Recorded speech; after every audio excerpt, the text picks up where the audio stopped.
On to a WION Exclusive interview now. Former Prime Minister of Australia, Kevin Rudd, is among the few world leaders who have looked Xi Jinping in the eye and dealt with him. Rudd says that once Xi gets Taiwan, he will double down. Here is now an excerpt from that interview with our managing editor, Palki Sharma. Listen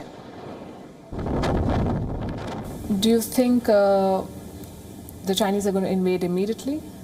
Most assessments are that it'll take a few years, but the way things are building up. No, I don't accept the logic that China plans let's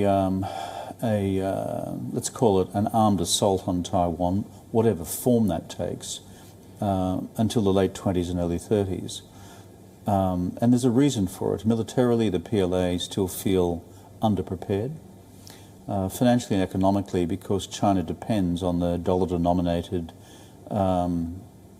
SWIFT system, financial settlements worldwide, both for trade and investment and capital markets, and for those reasons, the imposition of Western sanctions would be devastating for the Chinese economy. So China will wish to strengthen itself, both militarily, financially, and economically in terms of a greater degree of self-reliance before it rolls the dice on Taiwan. So I'm much more concerned about late 20s, early 30s. That would still fall within Xi Jinping's political career, given that he wants to be seen in Chinese communist history as the man who completed Mao's revolution. Do you see Nancy Pelosi's visit as a needless provocation or a move that had to be made to show solidarity for Taiwanese democracy? Well, solidarity between the United States and Taiwan existed well prior to the Pelosi visit. The problem with the Pelosi visit is that it fools around with the symbols of the one China policy.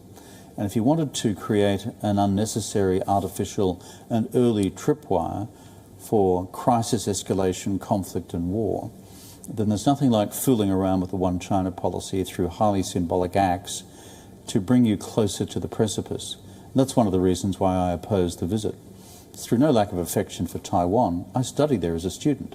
I know what it's like. I've got stacks of friends in Taiwan. I've seen it evolve over the years. But you've got to ask yourself two questions. Is Taiwan more secure or less secure as a result of the Pelosi visit? I would argue less secure, because the People's Republic of China have now normalized a new set of military drills and behaviors in and around the island, including trial blockades of maritime trade and air traffic, which in my mind have in fact brought Taiwan closer to the precipice than it was before. China were to invade Taiwan, it would serve as a message for Arunachal Pradesh. The Chinese Communist Party would then feel emboldened. The nature of Xi Jinping is he doubles down. How does the Chinese leadership view India? There is perhaps a grudging respect, but a high degree of respect. And I think they were surprised at a military level by the degree of pushback on the border in 2020. Do you think the Chinese are going to invade immediately? So I'm much more concerned about late 20s, early 30s. That would still fall within Xi Jinping's political career, given that he wants to be seen in Chinese communist history as the man who completed Mao's revolution. Do you see Nancy Pelosi's visit as a needless provocation? If you wanted to create an unnecessary, artificial and early tripwire for crisis, escalation, conflict and war, then there's nothing like fooling around with the one China policy through highly symbolic acts.